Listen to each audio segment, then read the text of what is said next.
Good evening and welcome back to the 19th century, where men are men, women are women, and the King's Gambit is a very respectable chess opening. So we have Paul Morphy in 1859, he's doing some commentary, and we have McDonnell and Labourdonnais who are about to play their ninth game of their 1834 unofficial World Championship match.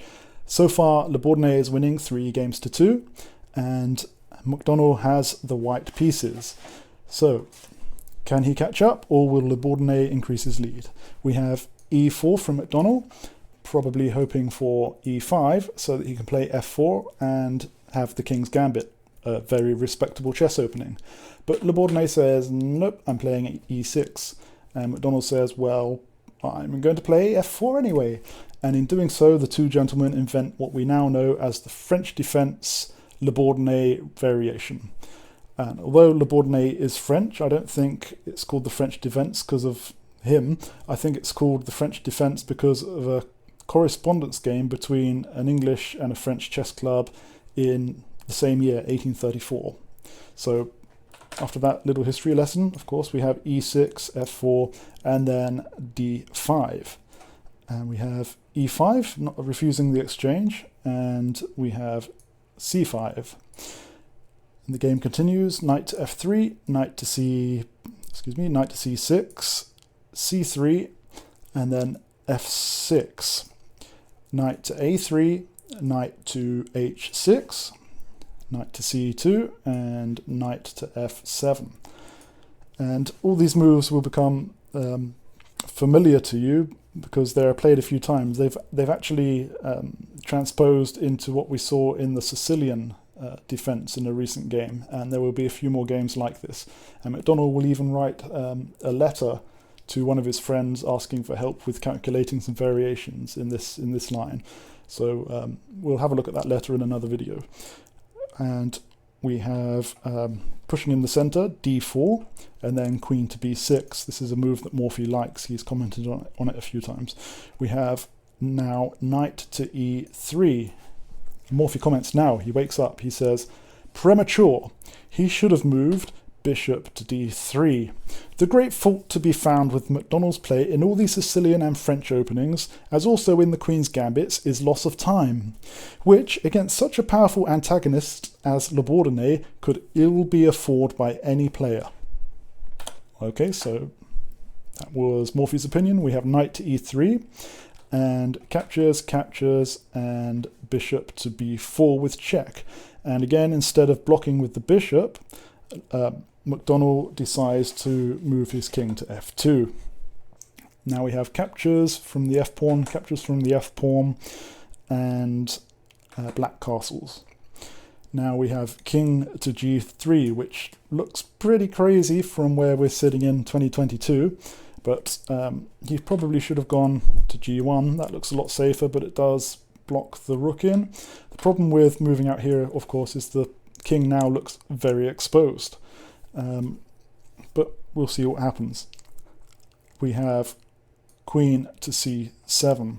And now I've looked at some engine lines here, and the engine says that actually the best play here was knight takes d4.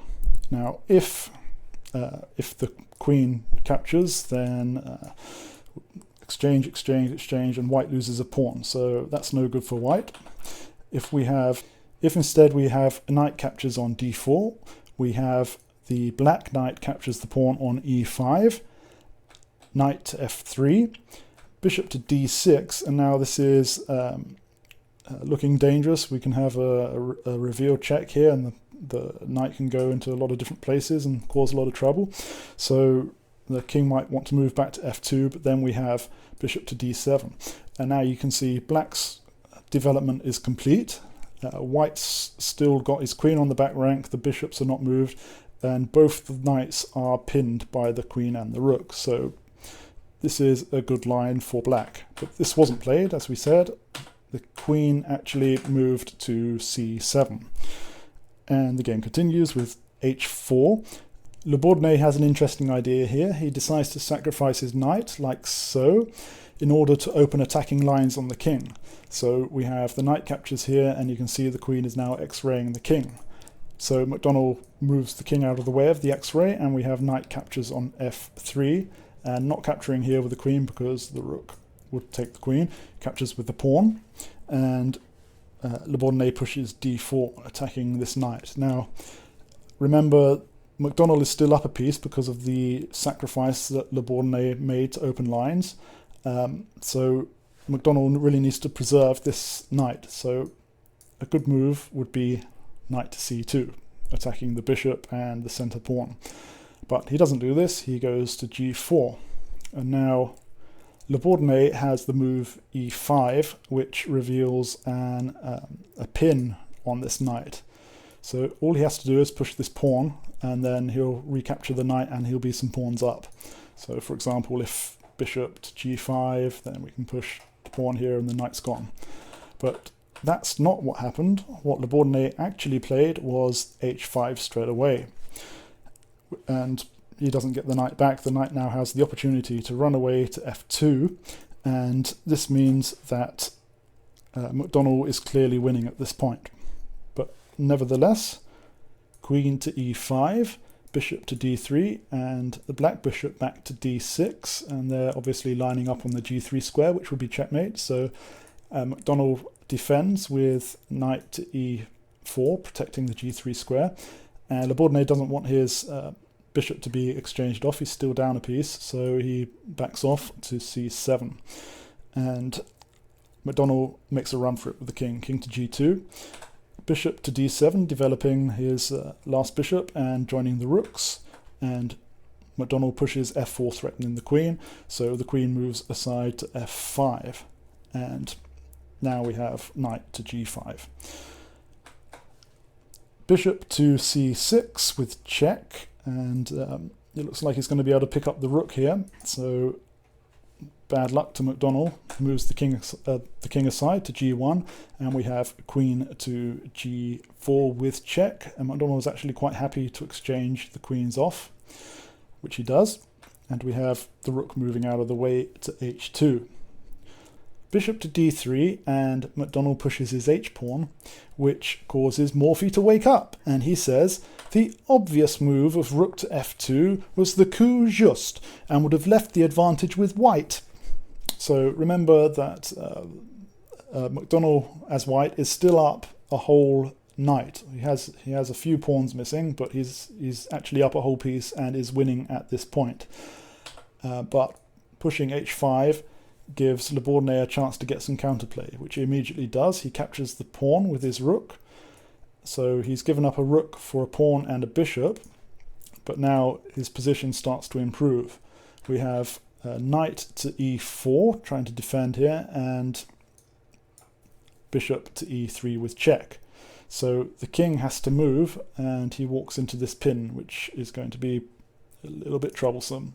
We have rook to f8 on the open file, and rook to f1 challenging the open file. Labourdonnais ignores it and goes for rook to f5.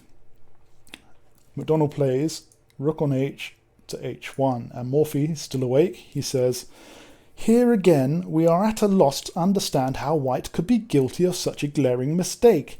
Had he played instead rook to h4, the game must have been won without any trouble. So why is that the case? Well, we might have bishop to c6 and pawn captures, and the game continues without any troubles. We've got enough defenders on this knight to, you know, if the rook comes back, excuse me, the king can come here, the rook can come back, and we have enough defenders on the knight to be able to win the game without any trouble, as Morphy says.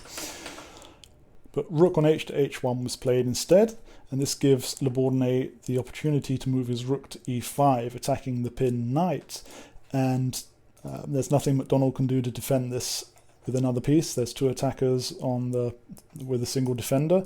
You can't bring in the king to help because the square is protected by the pawn. You can't bring the rook up here because it'll get captured by the bishop. So McDonnell unpins, but it's too late. The bishop captures the knight, the bishop captures the bishop, and the rook captures the bishop. So now white has two rooks, and labourdonnais has a rook and a bishop, but plenty of pawns. So we'll see how this works out. We have rook on h to h4, and labourdonnais pushes his e-pawn, and rook captures the black pawn, and check from the bishop. King to f3, check from the rook, king to f2, moving out of the way, and he continues to push the pawns. Rook on f to g1, rook to e2 with check, king moves out of the way to f3, and a bishop to h6, protecting the pawn that has the two rooks attacking it. Rook to e4, the rook moves out of the way, also capturing b2, and rook captures e5. And here, McDonnell really needs to come back to the back rank to keep an eye on this pawn. Otherwise it's going to be game over, but he makes a mistake here. He moves the king to g4. I'm not quite sure what he was trying to do, but it's pretty fatal. We have d2, rook to d5, getting behind the pawn, rook to c2, rook to g3, b5, now pushing the remaining queenside pawn. The rook can't capture it because the other pawn will just queen, so instead he brings the other rook to try to help out. We have rook to c1 and king to f5 and king to h7. And now McDonnell decides that he has to give up a rook to prevent this pawn from queening, and so the bishop captures, the rook captures, and labourdonnais pushes a5. And at this point McDonnell realizes that he's not going to be able to stop these two pawns, and he resigns the game. So labourdonnais has increased his lead to 4 games to 2. Join us next time for game 10.